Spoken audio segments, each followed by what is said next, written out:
My friends, what is going on? How we doing today? Welcome to Diner Talks with James. I'm James. Super excited to be here with you all. Y'all, we got a dope guest that's coming on in just a few minutes. I'm really pumped for you to meet my boy, Jeremy. But as always, my friends, if you can hear me okay, let me know by smashing that like button and just let me know what's going on out there, my friends. Always excited to have you here. Let me know where you're from. Let me know where you're from, and let's get this thing going. I'm actually going to restart. Here we go. Welcome to Diner Talks with James. I'm James, my friends. I am pumped that you are here, and I am ready to get this show cooking. That's it. That's it. We out here back in the diner. My friends, this is a really special day because the podcast of Diner Talks with James launched today, my friends. It is out there. It's on Apple Podcasts. It's on Podchaser. It's on Stitcher. It's on here. It's on there. The thing is everywhere, my friends. And I am pumped. And I want to thank you for being a part of this journey because I wanted to put something out like this out into the world for 6 or 7 years, and I never did it because I didn't think it was good enough. And I didn't think I was good enough. And honestly, I actually recorded and edited 8 episodes of Diner Talks with James back in the day. It wasn't called Diner Talks with James back then. But I recorded 8 episodes of it, and I never released them because I never thought they were good enough. But my friends, this is the moment. I had a really great team behind me, and I'm really excited to be here with y'all and celebrating. And so thank you for coming to the diner with me. For those of you that come every week and kick it with your boy, you're looking good. You're looking good. Martha, how are you? Good to see you, friend. Thanks for coming through. So, my friends, are we ready to get this thing cooking? I think we're ready to get this thing cooking. All right. I'm going to bring out in just a second the one and only Jeremy Poinsenneau. Oui, oui. He is my favorite Frenchman for sure. He doesn't have a French accent, but I'm sure he could put it on for you if he asked nicely. But Jeremy is an incredible human being, one of the kindest men I know. A zest for life that is unmatched, and just a sheer joy to spend time with him. If I'm ever in San Diego, he and I are going to the range. We're playing a little bit of golf, but most importantly, we're eating tacos overlooking the Pacific Ocean and just having great conversations. Jeremy Poinsenot is the world blind golf champion. My friends, let me say that one more time for the people in the back. The world blind golf champion. No, this ain't your mama's local putt blind golf in the Sussex County in New Jersey, y'all. This is the world, okay? He has played in Japan. He's played in Australia. I've watched him high-five a kangaroo. He's played in Italy. He has played at Pebble Beach. He's played a lot of really amazing places. But most importantly, maybe not most importantly, but very importantly, he has excelled while playing those places. He recently shot a 76, which is crazy. That's good for anybody, and it's exceptional for him. I know it's one of the best rounds he's shot in a while. That would match my best round of golf ever, and both of my eyes work fine on most days. But on top of that, he's an outrageous speaker, and he's an incredible coach. And he talks about a lot of powerful topics, and I'm excited to bring him out here right now for y'all. So if you can, my friends, go ahead and start that slow clap at home. I don't care if your dog looks at you funny. Let's bring him out right now. The man, the myth, Jeremy Poinsenneau. What's up, buddy? Hey, James, you're too kind, man. Appreciate the intro. My guy, super excited to hang out with you. Likewise, dude. Hey, let's start off by congratulating you again by dropping the podcast, man. That's big stuff. Yo, thank you, man. I appreciate you, dude. Really super happy for you. It's exciting, man. I mean, you know what it's like making the choice to put out a product, right? Like it takes a little bit of guts. I know you recently put out a new product in your business with the coaching, and it's a little scary because you're like, is anybody going to care? Are people, Is this something that people want? Is this just me being egotistical? Is this right? Like there's this whole mind thing that happens to you, especially in those like upcoming weeks right before you drop something. Would you agree? Oh, definitely. I think it definitely takes vulnerability, and you deal with that imposter syndrome. Am I the best to do this? Am I really an expert at? Are there better people out there than me? Sure. And that's, if you think that way, that, oh, there's better people out there than me, then it's going to deter you from starting. But no, you got to have that grit, that determination, and get after it and do it, and start like you did. And kudos to you, man. And that is inspirational for other people to say, hey, if he's doing it, I'm going to go do this thing or that thing. So kudos to you, man. Yo, thank you, brother. I appreciate you, man. Proud of you. Right back at you as well, man. We've always pushed each other, and that's one thing I love about our friendship. For sure. Hold each other accountable in some really cool ways. For sure. Jeremy, this is Can I ask you a question? Oh, please do. Yeah, get in there. Well, you started with your intro and you said that you recorded 8 episodes, but it wasn't called Diner Talks with James. I think people listening are probably curious to know, did you have a name for it then? What was it called? It was called, I think it was called Living Imperfectly. Okay. Yeah, it was called Living Imperfectly. And it was somewhat similar to what we're doing here, except it was way more like strict interview. Like I ask questions, you answer questions. It was really not a lot of me. And it was mainly just focused on the guest, which is a perfectly fine show format. It was also a very rigid show format where I was like, okay, I had 5 different sections. Each one got a little bit deeper. I had fairly set questions that I asked everybody also. And it just, it didn't feel loose and fun. And I told myself it wasn't good enough. And I told myself, don't put this out there because it's not exactly what you wanted. And so instead just don't do it. But what the move is, I think more often than not should be put it out there and then adapt. Right. And then figure it out, like get it out there and then pivot. And so, but I didn't even let myself do that. I talked myself out of it. Yeah, but you're doing it now, and you're doing a fluid approach rather than rigid. And this is very much your style, and I'm glad you're doing it. I'm honored to be a guest, man. They don't call me Jimmy Fast and Loose for nothing, Jeremy. You know what I mean? Yeah. They don't call your pops Johnny Nine Holes for nothing. Come on here, huh? Shout out to my father, Johnny Nine Holes himself. It's funny. So I was talking to my parents yesterday, and they adore you. Fun fact about Jeremy and I, Jeremy got married in France, like you do as a Frenchman. And they did their honeymoon in Scotland.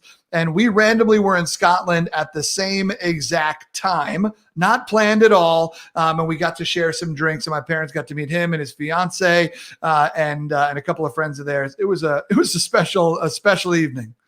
It really was. It really was. And you were about to go play St. Andrews with your pops and your brothers. I mean, what a cool experience. And it was crescendoing from our wedding and you about to play St. Andrews to randomly meet up and hang out at a bar there was pretty special. I think it's safe to say we both peaked that day. Fair to say. Very fair to say. But I was talking to my parents, and they absolutely fell in love with you there. And they're like, please just tell John we're really sorry we can't watch it live. But please tell him that we are going to watch the rebroadcast and we'll listen to the podcast. Just let him know that we care about him. So, shout out to my parents. Wiping a couple tears, but I will definitely give him my love. Give him my love. Amen. So, Jeremy, shows Diner Talks with James. Are you a fan of a late night eatery move? Like, do you eat late night, or are you a morning person who what's your move? Yeah, I wouldn't really say I'm a morning person. I'm a foodie. I like good food wherever we're traveling, and I kind of leave it up to my wife Ellen, who's kind of she is my Yelp, and wherever we're at, I'm just like, yo, babe, where do we want to go? When my dad and I have been traveling for golf or whatever, there were times where I would text her and say, babe, we're in Salt Lake City, Utah. And she would text me a restaurant we should go to and 3 of their best meals. And that's what we would do. So I'm very I'm just a foodie. I like good food. I like anything from French food, Italian food, to ramen, to tacos, burritos. I'm into a lot of things. Yeah. And living a little north and living in between San Diego and LA, I mean, you got all the options in the world, either in those cities and also just in your town, even you live in a big town. So a lot of good food in Carlsbad. Yeah. For sure. So do you have a late night guilty food like a guilty food pleasure? Like, are you going tacos late at night? Are you going pancakes? Or, as a West Coaster, the diner game is not strong, but you Not strong at all. You have In-N-Out, and you have obviously late night taco trucks, which I am envious of. You probably have Denny's, but like, what's your late night food move? Yeah, I don't know. I'm kind of strict in that sense. Not like I have to be, but I just kind of don't go out late night to eat. I'm a chocolate chip cookie dough ice cream guy. So if I got some of that in the freezer, I'll definitely jump on that. My wife makes amazing chocolate chip cookies. I had one of those earlier today. So that's kind of my late night thing, is just a dessert, something like that. That's kind of my go-to move. That's beautiful, man. I love it. I love it. We've been doing some late night chocolate chip cookie Sundays over here because it's COVID and the world doesn't matter. So, yeah, well said. Honestly, I think my last diner could have been in Brooklyn with you and Tina and me and my sister. Oh, yeah? That could have been the last time I went to a diner. That's awesome. It was so great to meet your sister too. What an incredible woman. That was awesome, dude. It was cool to hang out with you guys. I love how we've met up in random cities. That's the beauty of speaker life, for sure. For sure. Yeah. So Jeremy, first off, normally I would kick you off if you told me you don't normally eat food late at night, but we got standards here, but I'll keep you on because I like you. I appreciate it. But I'm curious, man. I'm curious to talk to you about a few things, and there's some things that have always been on my brain that I've always wanted to catch up with you about, and just for whatever reason, the conversation was never long enough. So I'm pumped to connect with you today, man. And one thing I wanted to talk to you about is that first off, you went blind in college. I'd love for you to tell that story in just a second as well, if you're willing to. But you went blind in college, and then you went through a bit of a darker period. And then you came out on the other side, and there was golf sitting there for you. Tell us about that journey of being fully sighted throughout high school and starting college, and then stuff started to get a little blurry for you. Yeah. I was fully sighted my whole life. Like you said, high school, everything was great. Went off to San Diego State University, joined a fraternity, had a great freshman year, and was really excited to go into my sophomore year. And about a month into my sophomore year, I noticed I had to squint to read a sign. I was like, okay, I think I need glasses, but there are cool people out there who wear glasses. Am I right, James? Come on now. Come on. So I thought, hey, I'll be like James. I'll rock some glasses and be cool. And it wasn't that easy. The optometrist was like, no, this is a lot worse than just needing glasses or contacts. And in a period of 2 months, my sight went from perfect 20/20 to where it is now. I'm legally blind with no central vision. I have complete peripheral vision, but everything I look directly at is completely blurred out. If you're watching at home, put both your hands directly in front of your face like that and look around a little bit. That's what my sight's like all the time. And it was extremely tough. I went through the stages of grief. I went through denial. I denied that what was happening was actually happening. I didn't think it was real. I thought I was living a nightmare. I went to anger. I was mad. I was mad at anyone and everyone who crossed my path. I was mad at the world. I went through bargaining. I pleaded. I said, I'll do whatever it takes to make things go back to the way they were. Whatever it is, I'll do it. I then went to depression, which is very real and something that I don't think we discuss enough in general. Amen to that. And yeah, I saw a blind psychologist for 1.5 years, and that helped a lot, helped put things into perspective, pun intended there too. Nailed it. Yeah, thanks. That's incredible that you found a psychologist that also couldn't see. That was awesome. Yeah, that was thanks to my mom. It was thanks to my mom. She was she found a guy at a San Diego Center for the Blind, and he was totally blind, and he was extremely helpful. And then I finally reached acceptance, and you kind of got to go through those stages. And I'm almost 12 years past it, and I'm in a lot better place now, for sure, than I was then. But yeah, it was a really challenging time. Yeah. I can only imagine, brother. Because there are some people that are born without the ability to see. And for those folks, they don't they don't know the other thing, right? Right. In a very different way. And I don't compare these at all in the impact of them, but it's individuals that become lactose intolerant or shellfish intolerant at a later age, and that's like, but I know what cheese tastes like, and so you're in a different place with that. But it's interesting. You mentioned mental health, and resilience is a big topic, especially in 2020, right? The need to be resilient is really big, and whatnot. But in the beginning of it, are you out here like, yo, screw resilient? Like, I'm like, you can resilient my ass. I don't want to be resilient. I want this. What was that? What was that like? Did you have a lot of people saying a bunch of cliche things to you? What was that period like? Yeah, you definitely had people saying cliche things to you, like, "Hey, you're going to get through this," and it's like, well, that's not really what I want to hear right now. Yeah. It's really hard to say the right things as a person who maybe isn't in the state where they want to even hear anything, and that's where I was. And I was going through denial, anger, bargaining, and depression. And during those phases, it was really hard to hear anything from someone who was trying to be helpful when I wasn't ready to take it. Yeah. Sure. And I think I think that's something that we can all relate with COVID and the shutdown and quarantine and all of that. Like, well, I'm sure we've all dealt with denial, anger, bargaining, and depression in some form or another, and for some period of time. It could be a couple of minutes, hours, days, or weeks for us, depending on the person. But I think we can all relate to that, and it's very real. But someone said something to me when I lost my sight. A random person said to me, they said, "You're allowed to visit the poor me house, but you aren't allowed to move in." Ooh. And I heard that, and I was like, okay, that's interesting. And it took a while for it to really sink in. And I think it was very real then, and it's very real now. Like, we're allowed to be mad, we're allowed to be upset, we're allowed to be angry, but only for a period of time. And then we have to move on and do the best we can with what we've got. And so it gets rid of the stigma that we're not allowed to be upset at all. And I think that's over glorified. It's like, someone in the movie loses their sight, they're mad for a day, but then the next day they're Daredevil, you know?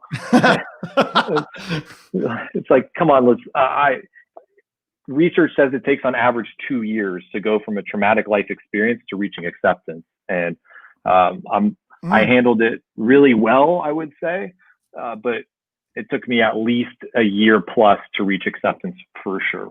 Yeah, for sure. So what you're saying is that you're better than average. That's what I'm hearing you say. Yeah. I'm glad you can see that. I'm glad you can read between those lines. But you said it, I didn't. Jeremy, first off, my man Kevin said it best here in the comments. Bars, brother. They really just spit a lot of really profound things. And I mean, how many times have we tried to console somebody before they were ready to be consoled, right? Like, someone's going through a breakup and they just got broken up with. We're like, there's more fish in the sea. We're like, yeah, but I only like one fish, right? And it's like, I don't want other fish, and or just all those things. What will be, or everything happens for a reason, right? My wife and I have dealt with loss before, and everything happens for a reason was said to us, and like, I was ready to punch somebody in the face, and I don't punch people in the face, right? Sure. But like, there is a moment where the right comment could soothe, but oftentimes we try to help others the way we assume we would want to be helped, right? It's like almost like a lazy approach, as opposed to actually like being there and that's practicing the listening side of empathy. Everybody's trying to fix and trying to solve and trying to soothe, but sometimes that listening side of empathy is the most powerful part, and we need to spend time there. Preach, dude, you're so right. I mean, people want to be heard. I would have rather either just sat in quiet with someone or have them say like, how are you doing? And have me just vent, than try to like come up with the perfect thing and say, everything happens for a reason. well, how are you going to look at me going legally blind in 2 months at 19 years old and say that it happens for a reason? Because I was not in a place, like you said, to hear that and smile and nod. Like I'm like you, I'm not going to punch someone in the face, right. But I want to when you say something like that to me in a time and place that I was in then. Yeah. Yeah, absolutely. Absolutely. And I think it would have been justified if you had told me, so I punched some guy in the face. I'd be like, I get it, Jeremy. I get it. Yeah. Like I didn't see they were there. I just swung and I got him. I don't, hey, come on now, hey. Every squirrel finds a nut. You're darn right, dude. You're darn right. I've said that on the golf course once or twice. Yeah, I bet. That's incredible, dude. So yeah, but the power of resilience, right? Your story has a lot of it. And so how did you think you went from, hey, this is an experience that I went through and it really sucked and I'm angry. You said you went through the stages of grief and then you got to acceptance. Then what is the road from acceptance to, I think I want to talk to other people about this experience look like? Like how, because that's a whole nother level, right? It's one thing to accept. It's another thing to like now turn around and be like, who can I help? Right. Yeah. That's a whole nother level. What was that journey like for you? For sure. I think looking back on it now and to make it applicable to people listening and watching now, I say we need the 4 P's in our life. I think we need purpose, passion, perspective, and people. So when you get to acceptance or working your way to acceptance, if you can check those 4 P's off, then I think you're in a really good place to be able to not only survive, but thrive. Yeah. I love it, brother. No further questions. I'm out. Yeah, I'm out. That's it. You're welcome. If I had a mic, I'd drop it. That's it. Right. Yeah, exactly. Yeah. Try the carnitas. I'm out of here. There you go. So that is super. Yeah. I love those 4 P's. It's super digestible content and instantly applicable as well. So for you, I'm curious about the people side, right? Like I care a lot about relationships and the way that we connect to each other, the way that we live and breathe in each other's lives sometimes. And so when you were finding people for you in that moment, who were some of the first folks that you let in? And like let them love you and let them or let yourself vent to them and just let yourself, right? Like, because once acceptance happens, acceptance doesn't mean all of a sudden there's rainbows and the clouds part and everything's fine. Acceptance just means all of a sudden there's more good days than bad days, right? Like you like cross over into that.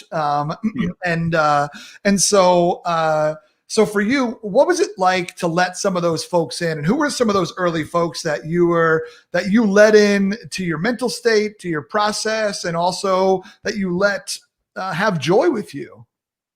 Yeah, good question. And hey, earlier you said breathe into other people's lives. We got to say that's pre-COVID. We breathed into other people's lives, right? Thank you. Thank you. Yeah. I just got I'll run a disclaimer at the bottom of the screen. Good. We got to clarify that. I wanted to let you finish your thought, but I'm like, hey, light bulb there. We can't be breathing into other people's lives during COVID. Yeah. Good question. One of my best friends in college and fraternity brother, Josh, he was extremely helpful. My roommate at the time I lost my sight, Mark, was extremely helpful. My parents, my siblings were amazing. And then about 9 months after losing my sight, I started dating Ellen, who's now my wife. And yeah, she is. I was very guarded and not confident in myself as an individual at that time. And so I didn't have much self-worth when it came to potentially dating someone. Yeah, sure. But when I started talking with her and then got to that point of dating, she is someone that I let in, and she helped me immensely. Helpful during that time. That's amazing, brother. Quick question. Am I cutting off a little bit or do you got me? I've got you. Okay, great. Amazing. Just want to double check. So that's beautiful, man. That's beautiful. And what a turn of events to allow yourself to potentially be loved. Right. First off, just, as men, we're not trained to ask for help, right? As a matter of fact, we're trained to do the opposite. And so the fact that you let, Josh and your roommate in, did you say his name is Mike? I apologize. Mark, excuse me. Close enough. so Mark, close. sorry, So close. sorry, Mark. But yeah, so you let Josh and Mark in, right? And you let them help you. Parents, it's often easier to let them in if we have good relationships with them. But the next level of allowing yourself to potentially be loved and cared for, and cared about, I should say, it's really powerful. Like, even right now, as we talk today, and I'm happily married. We got married fairly close to each other, which is cool. But even as we're talking today, it is still most days easier for me to love Tina than it is for me to let her love me. Right. And well, so when I think back, when I try to put myself somewhat into your shoes of in that moment of like, no, I deserve love, or let me see what love would feel like.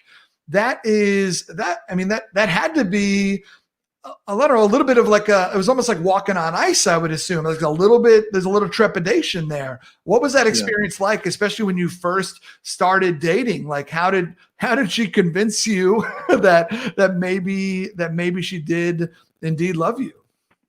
Yeah, good question. And I don't know if she did the convincing or what the like mental hurdles that I kind of had to go through, but a cliche is said that you can't love someone else until you love yourself.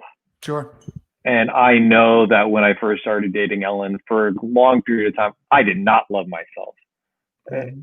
It's because of like you said, I knew what my life was like fully sighted. I knew what it was like to drive. I knew what it was like to have the independence that I had. Yep. And then all of a sudden to have that stripped away from me and be legally blind. I did not love that version of myself.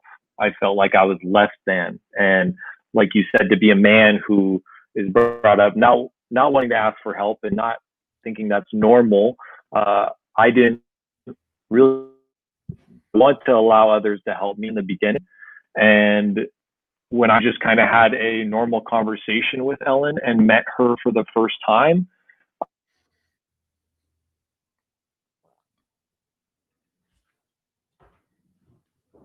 J Poe, if you got me, hang on. We're getting a little bit of an internet issue. It was interesting to go from just kind of talking with her and getting to know her a little bit, and then have it get to a point where we started dating and actually having a relationship. Okay.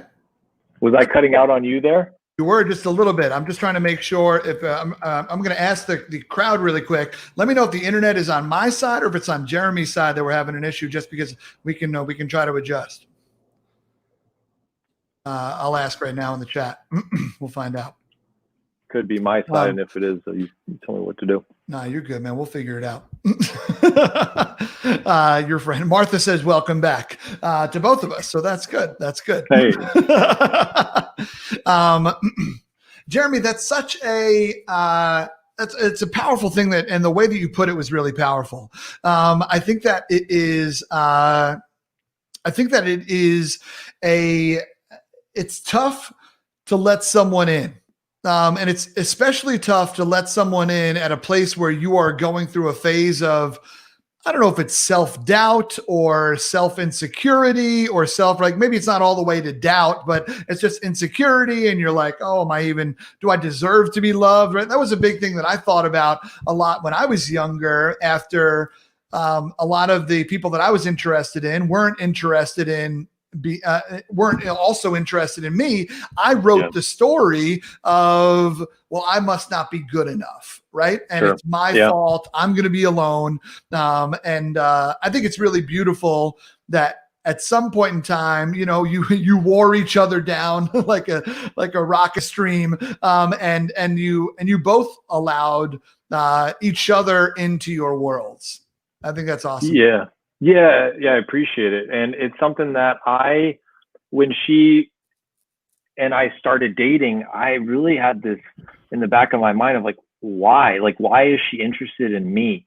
Mhm. I thought she would have been more interested in the guy who could see and drive her places, not the guy who needed her to drive everywhere. And like, I couldn't grapple with that. I didn't understand it. Mhm. But she says that she liked this version of me more, and I get it now more in hindsight because even if you're blind, hindsight's 2020. Oh. Uh, hey, uh, and I'm talking about the vision, not the year, because that's not a good thing. Just that's cool.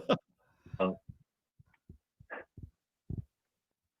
no, buddy. But it's something that looking back on it, I realized that I gained a lot of empathy and understanding and maturity in a few months from losing my sight than I ever did before. So I felt like I was a 19-year-old going on 30 after losing my sight. Then before I was really a 19-year-old fraternity star who was having the time of his life.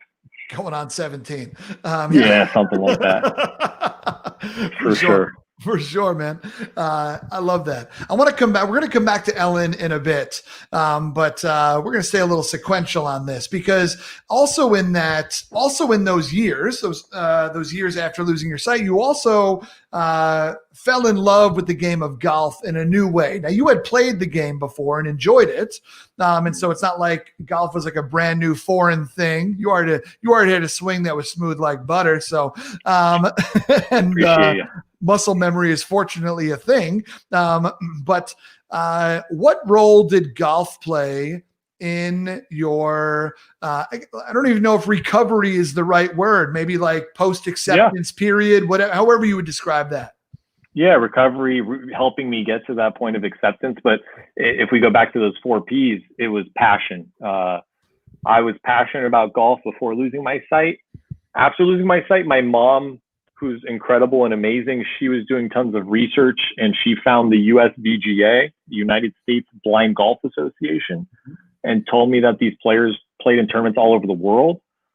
I thought she was kidding. I didn't think that. I thought there's no way that was real. But I was adamantly against it at first. Mm-hmm. She had it in her mind like, oh my gosh, this is it. Like my son's going to play blind golf. He's going to play in tournaments. This is going to help him so much on that road to recovery, like you said. Yeah. And I was adamantly against it because one, I had an expectation level of how I could play when I could see. Sure. Yeah. I knew what I could shoot. I was shooting in the 70s, low 80s routinely and knew that was not going to be the case after losing my sight. And so I was not that interested in it. And then also, as a golfer, my least favorite thing on the golf course was slow play. And I thought blind golf was like the epitome of slow play. Like there's like you're living out your pet peeve. Yeah, I don't want to be that guy who's slowing everyone up. And then I'm literally, my pet peeve on the course, and I don't want to be embarrassing myself or others by doing that. So I was against it at first, and it took a while for me to really get interested in it and say, okay, I'm willing to give this a go. Yeah. So it was one of those pieces of advice that we were talking about earlier where you're like, too soon, mom, too soon. But maybe even unknowingly, she planted a seed, which is kind of 100%. Cool. Yeah. 100%. It was just that seed waited for the right time. And that's amazing, dude. But it's also interesting because I have a fear also of burdening others. That's one of my biggest fears in life is that I will be a burden to others. It's why I don't ask for a lot of help. It's why, like, even when this podcast launched, it was like, well, if you want to write a review, like that'd be like really cool, but like, don't do it if you got other things, right? If your water's boiling, then do it later. And right. And I give everybody the opportunity to tell me no and not feel bad about it. Because I have such a fear of being a burden to others. And so for you, the idea that you were like, no, I'm going to go back into this game and figure it out. I mean, that took teamwork from the jump, right? It's not like you said, you didn't drive yourself over to the course. You didn't pull out. It's like, this is probably the 8-iron, and to start hacking away, right? Like it was that idea of like golf immediately became a team sport in that instance, but that's not how you knew and fell in love with the game. Right. Right. What was that experience like for you? So first off, I'm going to start by saying, I saw your video about the podcast and reviews and how you said, I hate asking for help. I'm uncomfortable asking for help. I've never, whenever I receive an email, a text, or a phone call from you, I light up with excitement. And even if it's a request for something, I light up, and always have and always will. So that's my little nugget to plant a seed, like my mom planted a seed for me. Mm-hmm. I could say that a majority of people are going to say they feel the same way, because when we get a note from James, no matter what it is, we light up and we're excited about it. So I want you to know that. Thank you, brother. Thank you. It's the truth. When it comes to golf, I played 3 years varsity in high school. It's an independent sport. It's an individual sport. If you'll viewers and listeners will allow me to call it a sport. And I'm in. yeah, I know you are. And so I played with my dad growing up my whole life. He worked in the golf industry for 30 years here in Carlsbad, and I played with him every Sunday from when I was 12 till I was 17. And in the beginning, I walked slow, and he told me to pick up the pace because I was embarrassing him at the club. Like, hey, come on, you got to pick it up. And I was shooting high scores, but then I started to get better and better and better. And I started to beat him on the course, and we started to have some good friendly matches. And we did $5 Nassau's, $5 for the front nine, back nine, and overall. And by the time I graduated from high school, I think I owed him over $200. I would beat him on the course, but with handicaps and everything, he was beating me. So he was taking my money. So my dad plays that game too. It's cold. It's cold blooded. Yeah. Well, he's got you on 9 holes. Johnny, at least 9 holes. At least 9 holes, he's got you. So I was playing with my dad all the time, and then after I lost my sight, my mom introduced me to blind golf. Like you said, it's not something where I'm driving to the course and pulling out my own clubs. It's a team sport, and every blind golfer has a guide, someone who helps them out on each and every single shot. And for me, easy choice. It's my dad. My dad's my guide in every competitive round of golf we play in. And what's really cool is in the USPGA, it's a lot of family teams, father, son. Cool. It's a lot more sons guiding their fathers than fathers guiding their blind sons. But it's a pretty cool experience. And my first tournament ever actually was in California. And after the first round, we went out to dinner with a group of people, and we knew no one. They didn't know us. And a guy said to me, he said, "Hey, that's really kind of you to guide your dad on the course." And I said, "Oh, you got it all wrong, man. I'm the blind guy. He's here helping me." But it's pretty darn cool. It's really cool because we've won many tournaments together, and that's the best part, is it's together. Like Tiger Woods has won so many times, and then it's just his caddy walks away and he's interviewed. It's share that bond and that experience forever, which is amazing. That's beautiful, brother. That's absolutely beautiful. I love it. You're frozen, so I'm gonna wait for you to come back. Let me know when you got me. Welcome back. You there, buddy? Oh, I'm here. All right, cool. We out here. I love it. So that's an amazing experience. That's also hysterical what that guy told you, and that you had to correct him. But it's beautiful because golf has been a really cool avenue for you to stay competitive, which is a part of you that I know is a ferocious competitor inside of you, but also as a way to build community, as a cool way to spend time with your father, and and also just a great way for you to experience the world. I mean, what a gift blind golf has been. I mean, who knew? I mean, did you ever think you'd be playing golf next to some kangaroos and in a world championship? Like, I mean, what a nuts experience that must have been.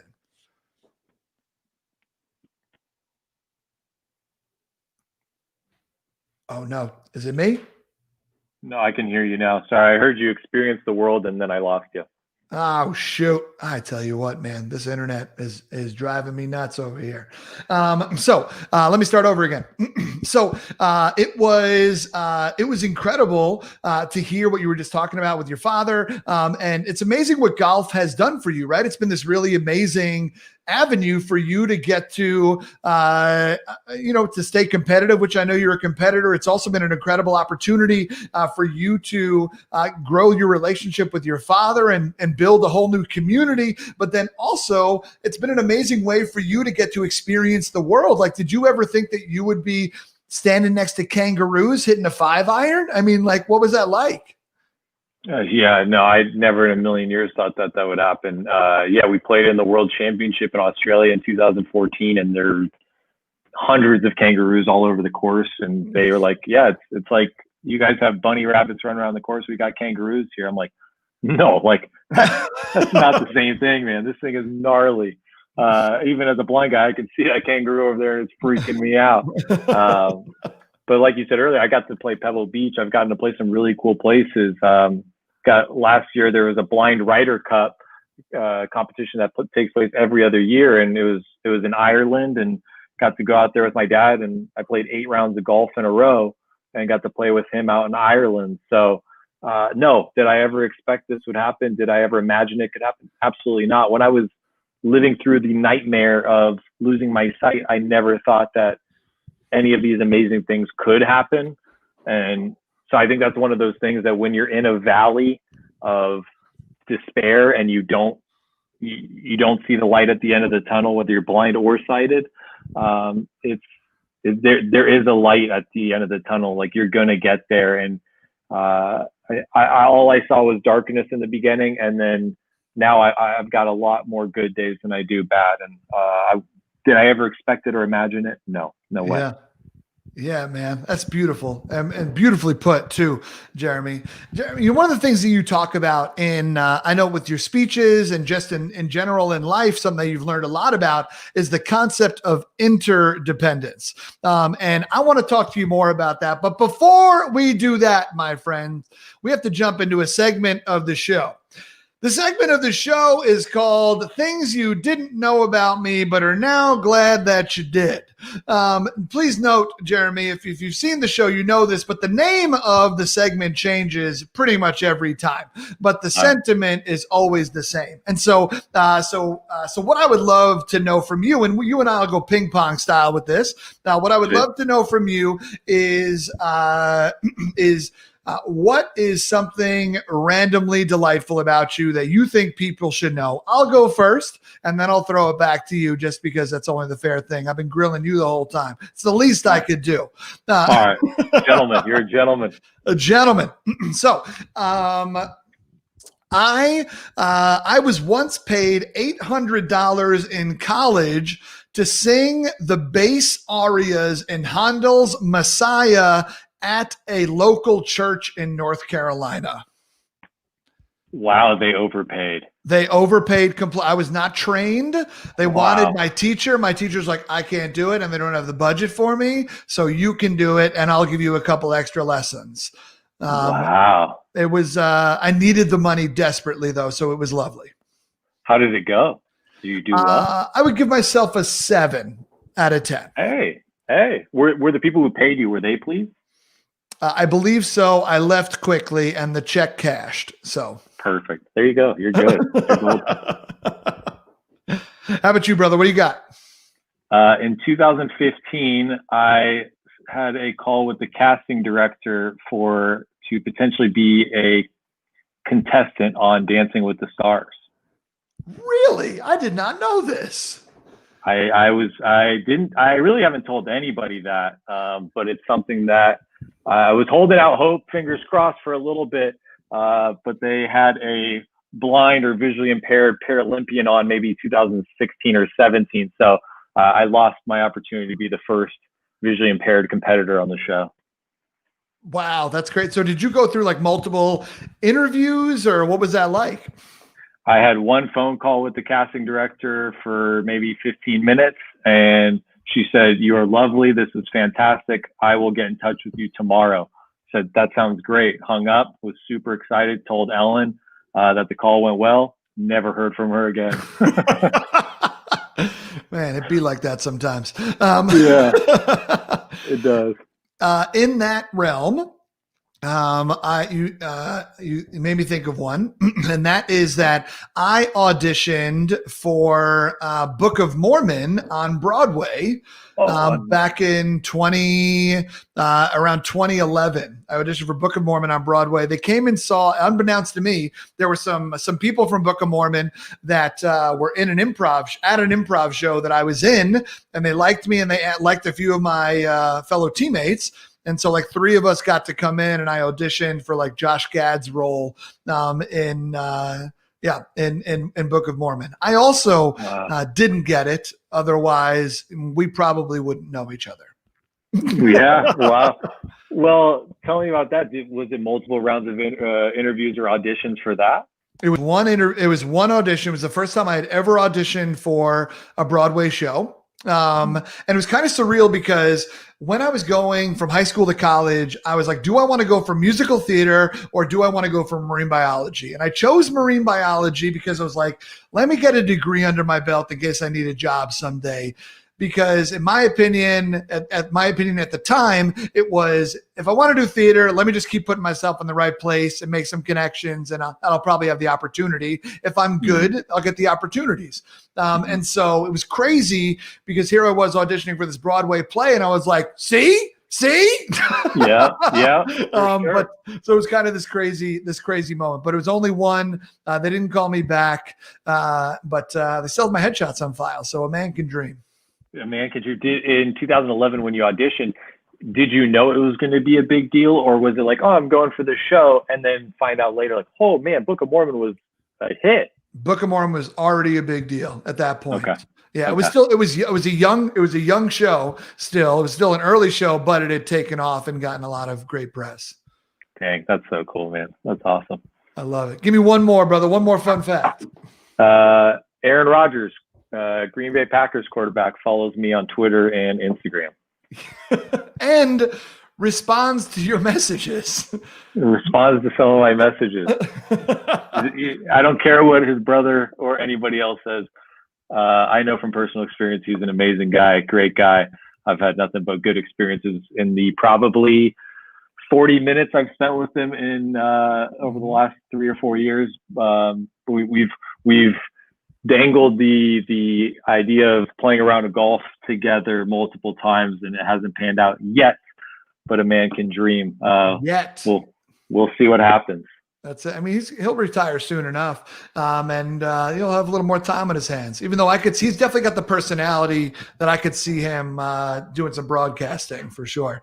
I feel like he's not going to completely leave the game. We got a huge Vikings fan watching right now, so he's probably looking for Aaron Rodgers to retire sooner rather than later. Sorry. He's pretty darn good, man. He's in my opinion, he's the good. I'm from San Diego. We used to have the Chargers. They moved to LA, so they're dead to me. I'm a Packers fan through and through now because of it. Woo! Sorry for the Vikings fans. Hate to say it. It's all right. Scott's a good man. He'll get over it. I love it, brother. Let's jump back in. Interdependence. First off, for one more time for the person in the back, what is interdependence? First off, let's get a quick Merriam-Webster on that. So interdependence is like multiple people, 2 or more people being able to work together and build each other up. Mm-hmm. And I think we can get people think codependence is synonymous, but it's not. Mm-hmm. So we all know about independence and dependence. Codependence is when people depend on each other, but if one leaves, the other one falls flat. We think like the the typical codependent relationship we think of as high school relationships, where it's like, I need him, without him I'm nothing, or I need her, and without her I'm nothing. But interdependence is, you need to be an independent person to have interdependence in your life. Okay. And so you're able to build each other up. Interesting. So it's kind of like that, a cliche thing that people often tell individuals that are about to get married, right? Like ideally you are your own independent person. You do not need each other, but together you build a really badass platform to build a life together on. 100%. What you and Tina are doing is 100% the epitome of interdependence. Well, thank you, brother. And you and Ellen as well, for sure. So where would you say you have, I mean, there's a number of places, but where has interdependence really come into play in your world where it's like, hey, this is something that without this, I don't think I would be X or Y or something like that? Like where are some places where it really comes up for you? One of my best friends, Mark, we created a fundraising bike ride, and we ride on a tandem bike together to raise money and awareness to find a cure for the disorder that caused me to lose my sight, LHON.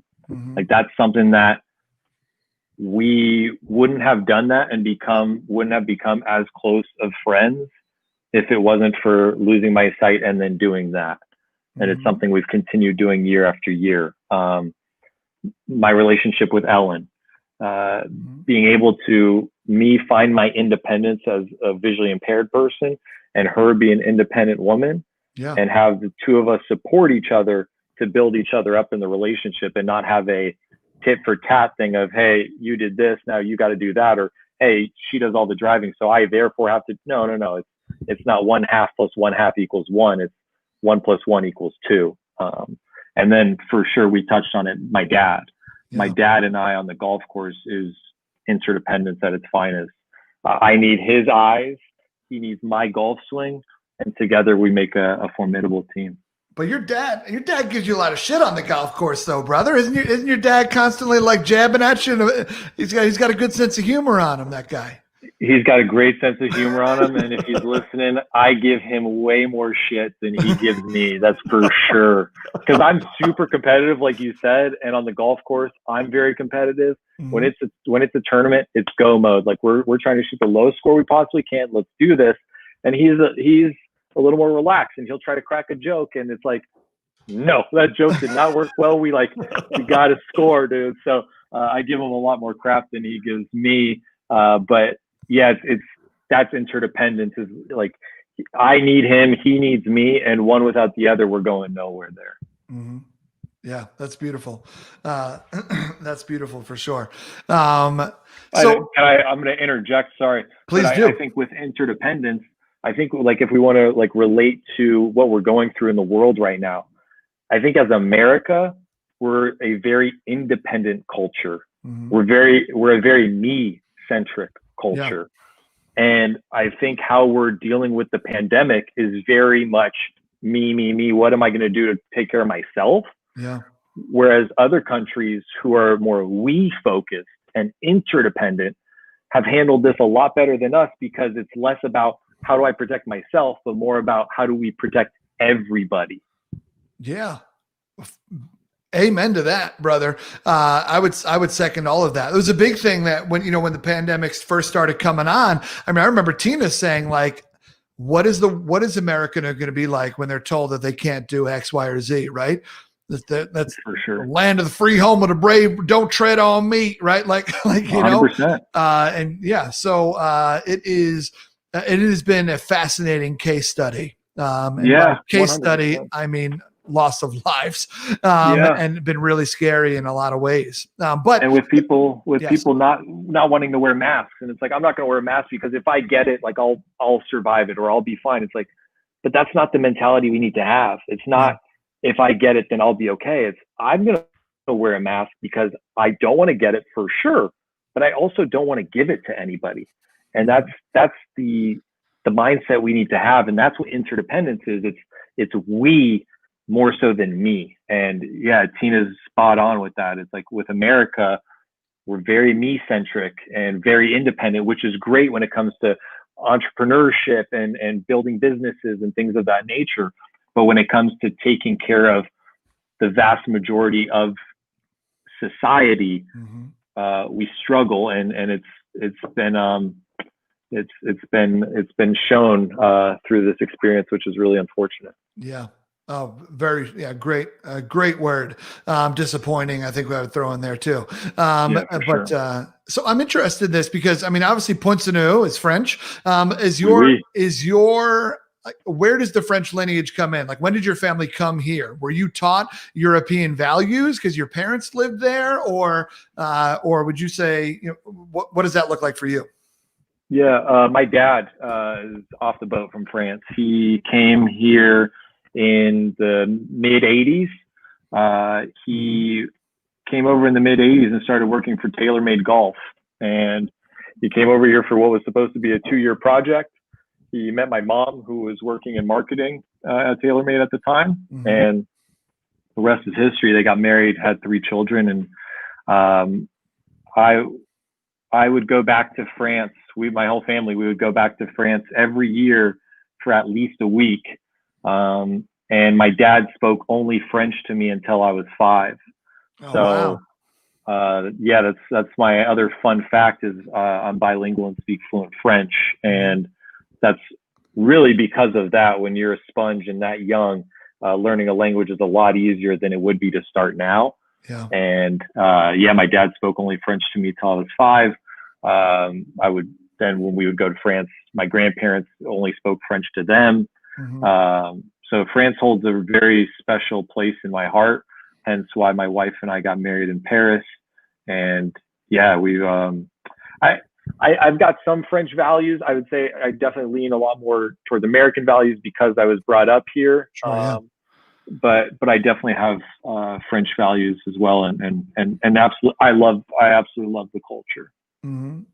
That's beautiful, man. That's beautiful. Yeah, I was curious about that, just because it is a different culture. It is a different set of values, right? And just hearing the way that you talk about the pandemic, we obviously see the difference in the way the United States is handling it versus the way that the big countries are over in Europe handling it as well. I mean, no one's out here getting gold stars. I mean, maybe Japan, maybe South Korea, but they're certainly getting more prettier stars than we're getting. So yeah, for sure. Yeah, for sure. Here's one last question that I have for you, brother.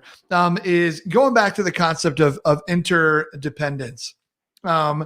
I'd be curious to hear you talk a little bit about what does that look like? What does that look like in marriage? And then I do have another question for you too. I'm sorry. But what does that look like in marriage for you? Right. I mean, y'all have just been married for a little bit, but you've been dating for a long time, living together for a long time, living in sin, you crazy kids. Right. What does it look like in your world to be interdependent with your wife? Like, how does that look like on a weekly basis? You continuously ask a blind guy what it looks like, and that's rough, dude. Yeah, no, I'm just anywhere I can needle in, I'm here for it. Yeah. I know you. I know. Great question. I think interdependence when it comes to a marriage for me is what we touched on earlier. It's allowing her to have her complete independence and be her, who I love and have loved since the beginning of meeting her, and her allow me to be my independent self, but like together be able to have this incredible marriage and have a loving relationship where we support each other in the different things that we're interested in doing. Like, we don't have to do each and every single thing together. Sure. But whatever she wants to do, she bounces ideas off of me and I can tell her my thoughts and opinions. But like, I respect her for being an independent woman and doing what she does. I think that's really the key is realizing that you're allowed to be independent people. But I think also with marriage, like there is compromise. There are things that we work on to be able to find middle ground. But I think it's realizing that it takes two independent people to see the power of interdependence. Yeah. And here's why I brought that up, brother, is because you and I have something really exciting that's happening in our lives. We are both about to be fathers. And hey, congratulations, my guy. Right back at you, Robo. And so, when we think about, I'm curious, where does interdependence fit in with raising a child who is very dependent, right? You can't be like, listen, kid, figure it out and pay the rent, right? Like as much as our parents like to make that joke to us earlier. But I'm curious, where do you think this plays a role as you are approaching fatherhood? Coming up here quite soon, maybe even if the podcast, when the podcast comes out, you may already be a father because it can happen. I mean, really any time in the next handful of weeks for you, which is really awesome. But how does that conversation sit with you as far as like interdependence with fatherhood?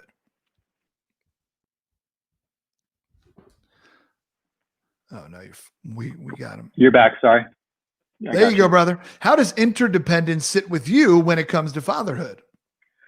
Yeah, great question. I think the key is, like you said, they're going to be dependent for a long period of time there, but then it's to realize that from there they need to gain independence. Mm-hmm. So I want them to, from dependence, find independence, be able to do things on their own. Yeah. And then with interdependence, it's gaining the confidence and the courage and losing the fear of asking for help.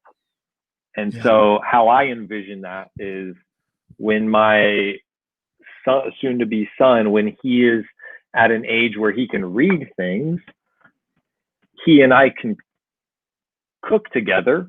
Mm-hmm. And I'm going to hand him instructions and say, Dad can't read that. Dad can't see that. Can you read that to me? And we're going to make it together. Yeah. And so I think by teaching by example, I can ask him for help. And he's like, oh, cool. I'm a part of this team with Dad. Like, I need to read this to him for us to then cook this together. And I got to say, I called a guy who is a dad who has the same disorder I have, and he's raised two incredible now adult children. And I spoke with him on the phone for a couple hours, just saying, like, what are your tips to, parenting kids with limited sight, with being visually impaired? And that's one of the things he told me is like, hey, it's great. Like at a point, like they're going to get to an age where they can see and read things to you. So ask them, and it'll be to your benefit. Like you take them on walks and say, can you tell Daddy what that street says? What sign is that?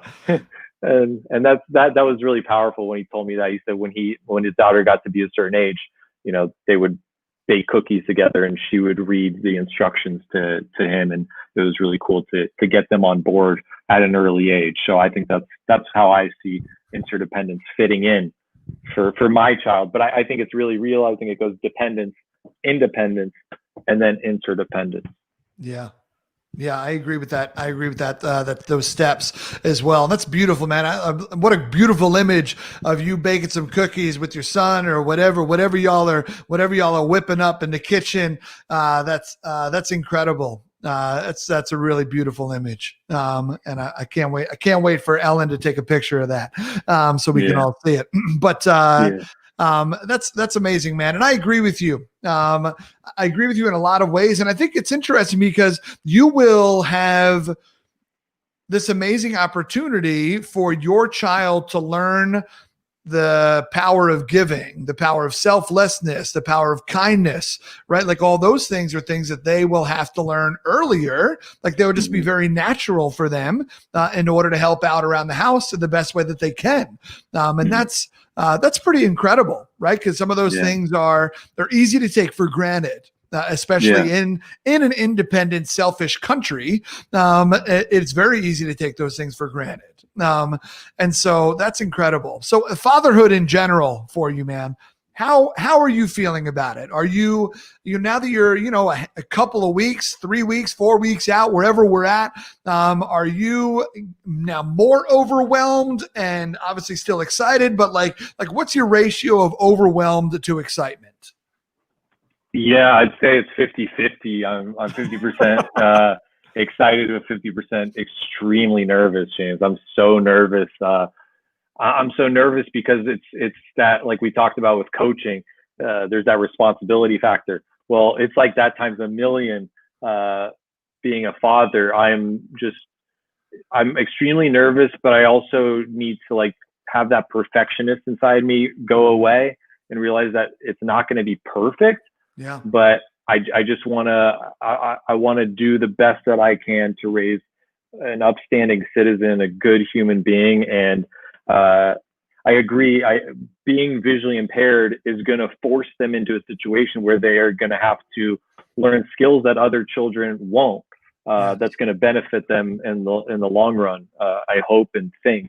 But I'd be lying to you if I said if I felt prepared or ready or like I had it under control. Like I'm super nervous for sure. How about you? I mean, how are you feeling? Ella and I are 4.5 weeks away from our due date. How are you feeling leading up to it? Yeah, we're about 2 months out, I think. Early January is when we were due. And so I would say we just bought a house and we just moved in a week and a half ago. And the house has been a lovely distraction, right? Because there's just so many things you got to do.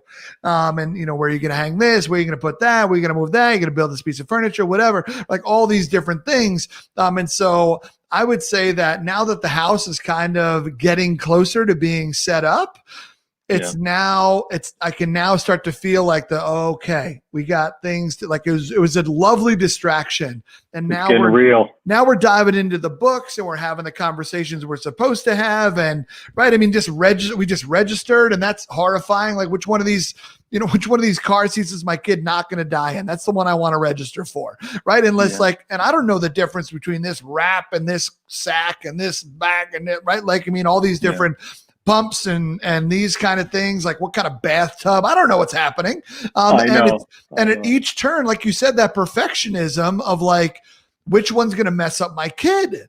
That is why one of the best pieces of advice that I have gotten, that I am trying, like on good days I hear, and on other days I try to remember, is that babies are pretty adult proof. Right. And so like they're going to figure it out. And I mean, obviously you need to feed them, you need to, take care of them, bathe them, put them to bed, try to get them on some sort of a schedule. But like after that, like which dangly thing is above their head, or what paint the nursery is, or like what, like, what I mean? Like, it ain't gonna matter. Right. I mean, think about it. When we were kids, my favorite toy was a Toodaloo, i.e. which was just a toilet paper roll after the toilet paper was gone. My mom called them Toodaloos, and I was like, yo, this is the jam right here, right? Like a paper towel was like, it's like a trombone Toodaloo. The toilet paper was a trumpet Toodaloo. And right. And like, so I love it. So, I mean, it's not as complicated as we make it and as our perfectionist tendencies make it, but it's really easy for me to say that. It's another thing for me to fall asleep comfortably each night, knowing that, believing it, trusting it. Yeah, for sure. I couldn't agree more. It's something, I like my sleep in general, and I'm really nervous. That obviously that's going to go out the window. And I've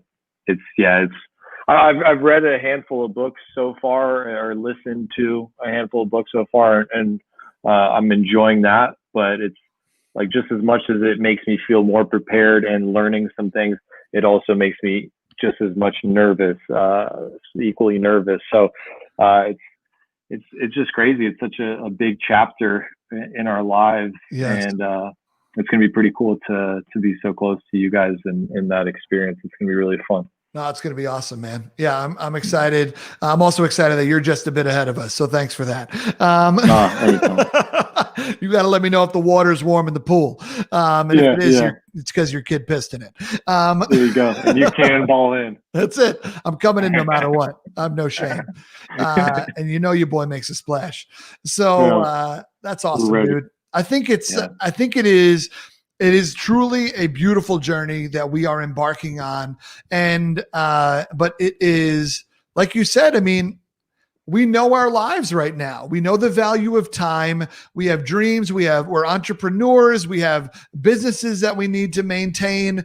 And it's very interesting to think about. Like, it's been so business focused for so many months, and years, right? I mean, years. And like the idea that that's going to change is crazy to me, but it is going to change. And, you know, I'm going to do the reading. I'm still, you know, I'm on the blogs. I'm learning things. I got the apps. But at the end of the day, when you have not slept in days and that kid's doing something, it's also nuts to think that we have instincts inside of us and we're just going to follow those. Right? Like the human race has existed because of those instincts, not because of all of these, not because of all the medical advances and all the new safety rules and all that kind of stuff. Those have helped, but like what has truly pushed our survival is instincts and what is innately inside of us, right? Like, I mean, just the idea of, I mean, you experiencing Ellen being pregnant, right? The women's body is crazy. Right. Unreal, the fact that breast milk changes on like a week to monthly basis based on what the baby needs, that's batshit. You know what I mean? And so it's just incredible that like science has our back. And so let's make sure that we try to nail the nurture side right. Yeah. And I mean, through watching Ellen go through this experience, like, I think you'd agree. Women are the superior sex, man. I don't know how she's doing it. All she's going through, and to be pregnant in general has got to be crazy. But doing it during COVID, I'm like in awe of my wife and how she's handling this and doing it. And I'm just like, I am not worthy. Like, how is this possible? It's unbelievable. It's pretty darn crazy.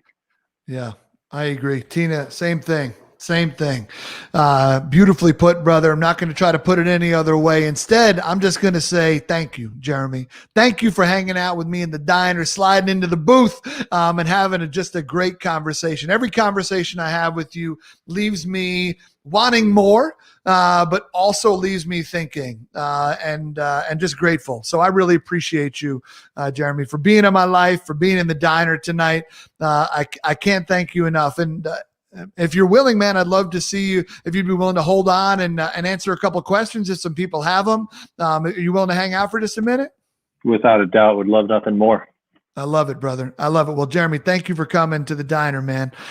So my friends, for you on the podcast, thank you so much for tuning in. Make sure that you catch up with Jeremy Poinsenneau, jeremypoinsenneau.com. We'll have all the information about him and how you can link up with him in the show notes for sure. But as always, if you're interested in hearing the Q&A, make sure you go to my YouTube channel. Just type in James T. Robo on YouTube and you can find Jeremy's episode and you can link up with him there. But if you can't do that, and if you have to leave us right now, my friends, thank you so much for being here, podcast listeners. I appreciate you all. Y'all stay great. All right, J-Po. All right, Robo.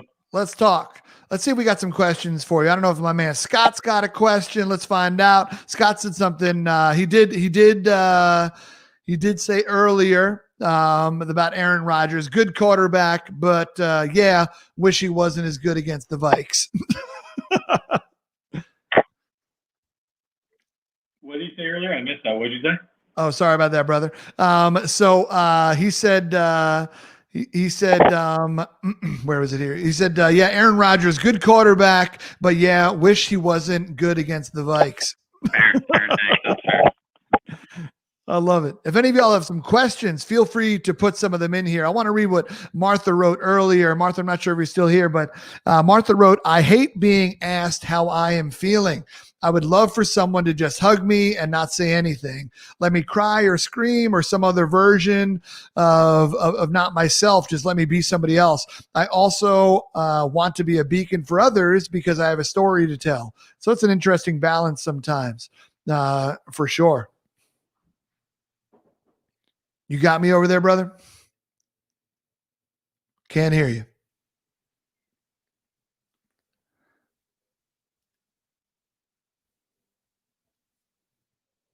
If any of y'all have questions for JPO, you can put them in the chat. And worst comes to worst, if we can't answer those today, I know that he'd be willing to answer those at another time as well. So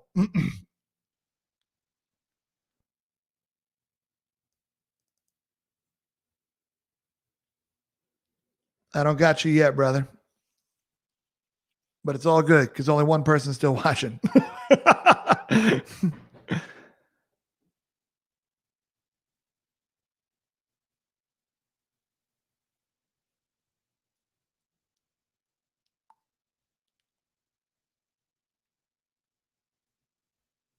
And no worries if we need to call this, my guy.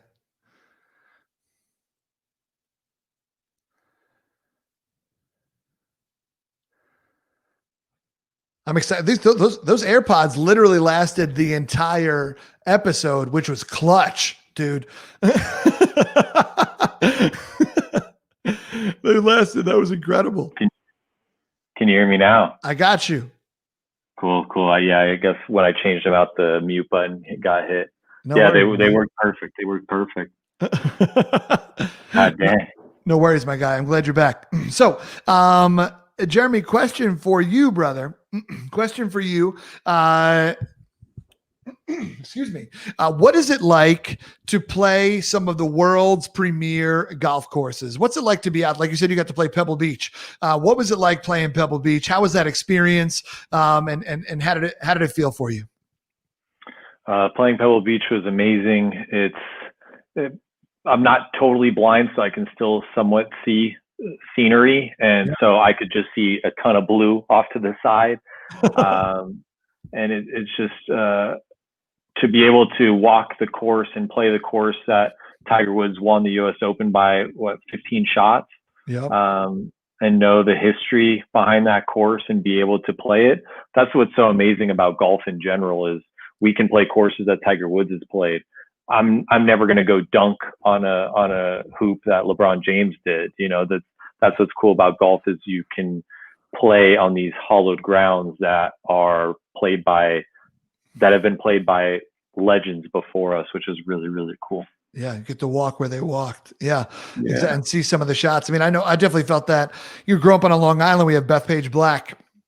And it's crazy because my dad used to play that course as a kid. He grew up in the neighboring towns called Plainview, and Bethpage is actually on the border of Plainview, and Bethpage State Park is on the border of Plainview and Bethpage. And so he used to play Bethpage Black before it was anything, like when it was in crappy condition, and just a regular public golf course cost $20. I mean, when he played it was probably a nickel. But there was none of this like having to sleep overnight. There was none of this calling weeks in advance. There was none of these, whatever ticket systems as ways to get in. And it's crazy what it's now become. And the opportunity to walk those courses and see them is really special for sure. For sure. I'd be curious, what are some of your dream courses to play? Yeah. You've played one of them, St. Andrews. I really want to play St. Andrews. And like you, I want to play St. Andrews with my dad. Yeah. That's the key. Like playing St. Andrews would be cool, but playing it with my dad would be the highlight. I'd love to play Augusta. Sure. You got the schmooze power, brother. I think you could pull that off. I would love to. My dad and I were supposed to go to the Masters this year. Wow. We're going to go to the Masters. Obviously, due to COVID, it got canceled, postponed in November. No fans in November. Also, our baby boy's coming in November, so it wasn't going to. So couldn't sell that to Ellen. Yeah, right. Yeah, no way. That'd be crazy. I want to play Augusta. Pine Valley would be amazing, but we're Oh, talking yeah. about the most exclusive course. But also Bandon Dunes. I want to play all the 5 courses out at Bandon Dunes. Those are kind of the St. Andrews, Augusta, Pine Valley, and all of Bandon Dunes Resort are on my list. I love that, man. A mutual friend of ours has played Pine Valley, one James Saluga. Uh, Yeah. Jimmy Saluga, yeah, Jimmy Saluga. man. He shot 78 at Pine Valley. Wow. He's And a good, Pine Valley's a player's course. You can't be a hack out there. Like it's really, really tough.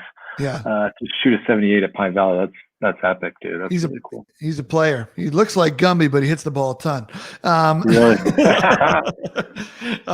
That's awesome, man. So last question for you, my guy.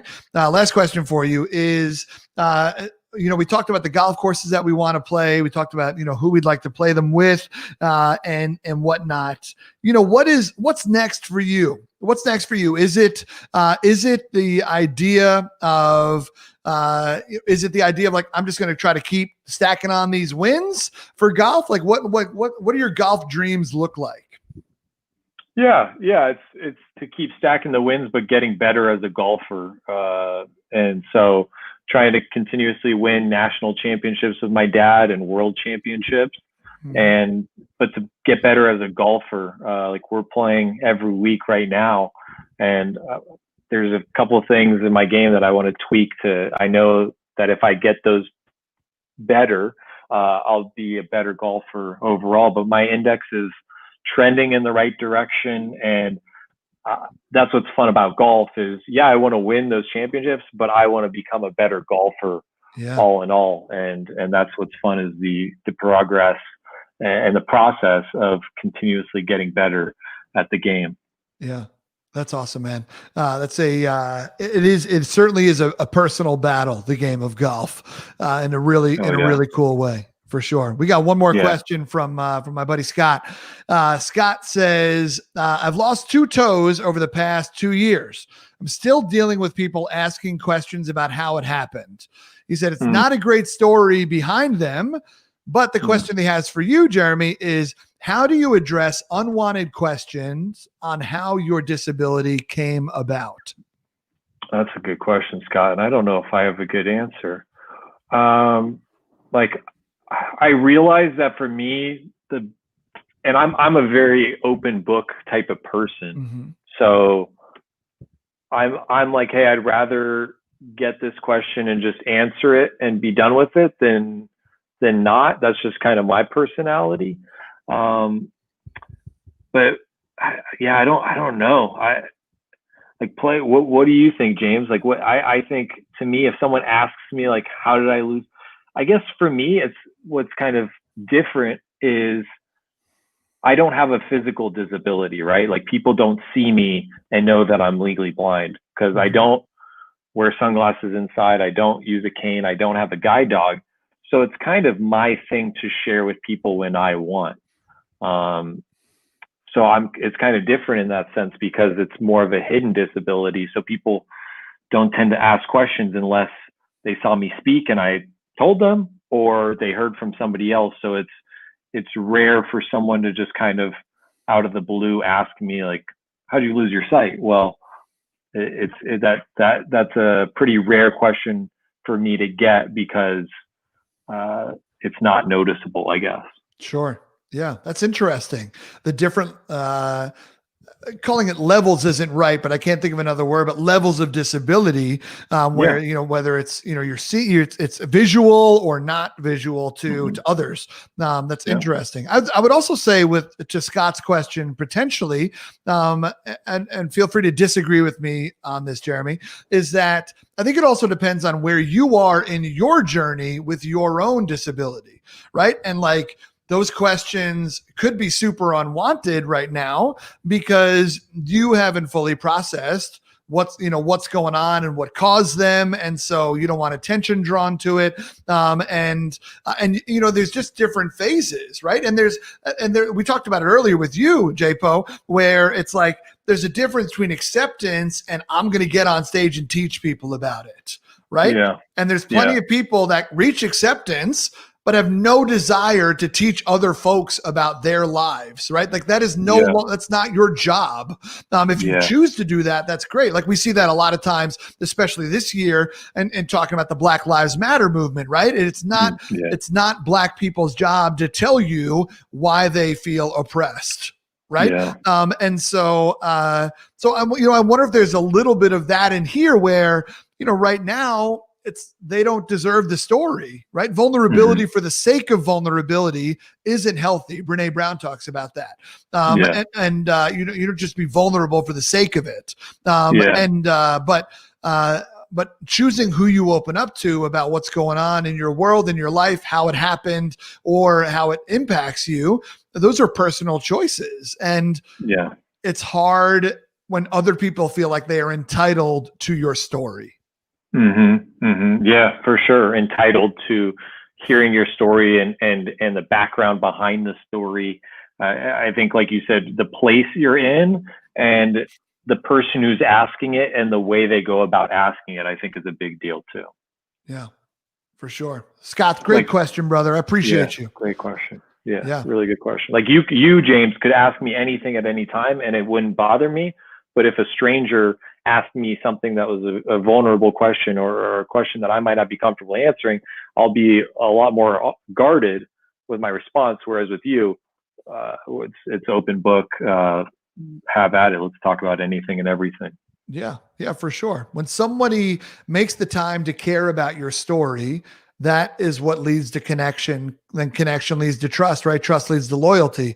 And with our friendship, I think we've gotten to loyalty, but not everybody's at the same stage. So that feeling of entitlement is sometimes that people need to check that. And I can see peripherally, right? So like you and I have sat at a restaurant at a bar and had a dinner together and had like an in-depth, a deep conversation together, and I know that you care, and I know that behind your words is someone who truly cares and values what I have to say, and it's vice versa.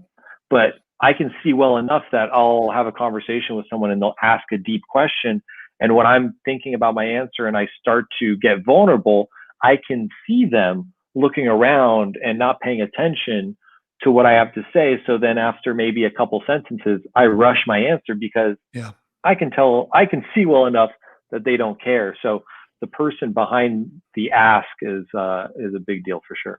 Yeah. I once had a conversation with Simon Sinek, which makes me sound like a douche, and that's fine. I was talking with Simon Sinek, and we kind of got in this group of us got into the topic of conversation of presence, and he said that you are not allowed to determine if you are present in a conversation. The person who you were talking to will determine if you are present or not, and that speaks to what you just said. I thought that was an interesting point.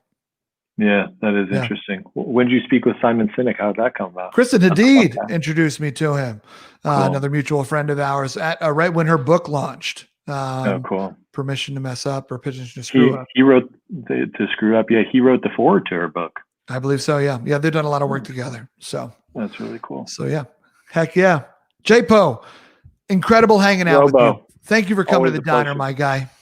I love you, brother. I love you too, man. Thanks for being here. Thanks for answering these questions. And thanks for just kicking in the diner, man. And thank you for being a friend. And I'm excited to see the father that you will be. That's going to be one lucky kid. Right back at you, dude. Couldn't say it better myself about you and Tina and what you guys have coming. It's so cool, man. I'm really happy for you guys. Really, really looking forward to it. Excited to be holding on to these handlebars of this roller coaster with you, brother.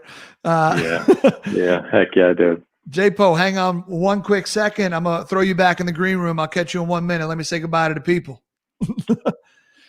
My friends, thank you so much for coming and checking out this episode of Diner Talks with James. It was so fun getting to hang out with my man, Jeremy Poinsenneau. As always, make sure you check down below for those show notes so you can learn a little bit more about him, where you can connect with him and whatnot. But thank you, my friends. And until next time we get to hang out, make sure you punch small talk in the face by asking better questions. You all take